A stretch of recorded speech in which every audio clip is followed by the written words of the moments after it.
المقاولين العرب المجتهد، وتعدي الكرة لحازم. هل هيمشي ويرفع ويبص لمين؟ قفل عليه الزاوية، وهنا بقى الناس الله الله عبد الشافي الله ورا رونالدو ولا الجن. هاتوا له بقى مقاس زي رونالدو كده بتاع ريال مدريد، محمد عبد الشافي وحازم امام.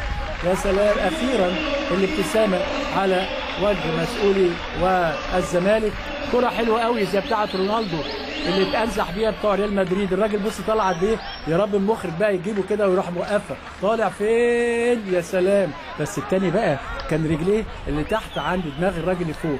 ادي على طول يا ولد يا ولد يا ولد. حلوه حلوه حلوه حلوه حلوه من عبد الشافي.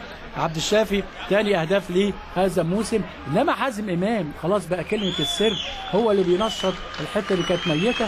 وادي على طول داخل عبد الشافي عشان يحط الهدف الثاني لنادي الزمالك زي ما قلت لكم في الدقيقه 24.